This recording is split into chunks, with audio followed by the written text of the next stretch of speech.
Girls Will Be Girls, Indo-French coming-of-age drama from writer-director Shuchi Talati, making a feature debut. Preeti Panigrahi is Mira, who is a teenager who's doing very well at school. She's made head prefect, gets great grades. The teachers trust her. They also basically use her to enforce the rules of the school about boys and dress lengths for girls to other pupils. Her mother, Anila, is strict. Her father is too, although he's much more absent from the story. She's been raised to concentrate on her studies, not to become distracted by boys. But then she meets Sri, who is more worldly. He's come from Hong Kong, where we know that in Hong Kong he had a girlfriend. And they start to study together. And the beginnings of a relationship blossom, albeit a relationship conducted at a distance and outside the knowledge of her mother. Here's a very brief clip. No one interested me ever. Well, high standards are perfect. What about you?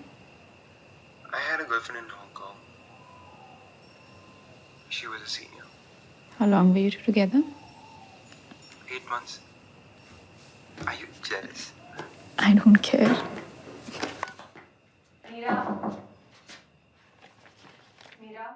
So essentially what happens is that her mum figures out that there's a boy, and then Mira is asked to bring him to the house. And when he comes, he's charming and he's polite and he's well-spoken. And at Mira's suggestion, she says, look, if mum offers you food, eat lots of it because she'll like that.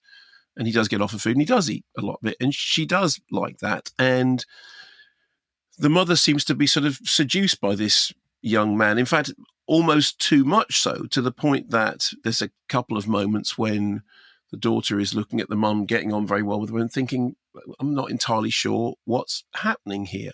But he says, look, what I'm doing is I'm getting us what we want. So, now I'm coming over to your house to study, and that's happening because your mum likes me.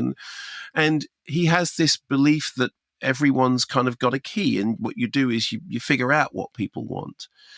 But does that mean that his niceness is an act? I mean, he claims to be falling in love for the first time, but he's clearly been here before. He knows what to do. And the writer-director said that they took inspiration from their own experiences as a teenager, but also from the Enid Blyton Mallory Towers and St. Clair's book. And there is a bit of kind of girl's own adventure, there's stuff going on at school with intrigue and danger as well. But there's also the awkwardness, the desire, the loathing, the anxiety that comes with puppy love. Although at one point, our young heroine says, well, they call it puppy love, but this is big dog love. And it's beautifully done. I mean, it's done in a way that's completely convincing, you absolutely buy into what's happening on screen. The other thing is there's a few moments in which dance is used. There's a moment when the mother and daughter briefly dance together, but then that stops happening and gets interrupted because their relationship is kind of slightly fractured. There's a moment later on when the boy and the girl dance, and then when the boy and the girl and the mum dance. And what's beautiful about it is that the storytelling at that point is nothing to do with what's being said. It's all to do with what's being shown. And I mean, I was completely enraptured by this. It's pitch perfect. It's a very, very authentic portrayal of somebody on the cusp of adulthood in all its anxiety and its hope and its disappointments.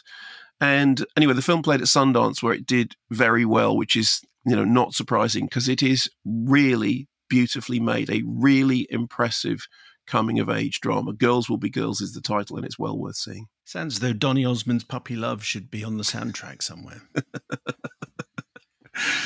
Yeah, weirdly enough, I watched recently the episode of the Kumars in which Donny Osmond came on, and Mira Sayal is the grandmother who's completely in love with Donny Osmond.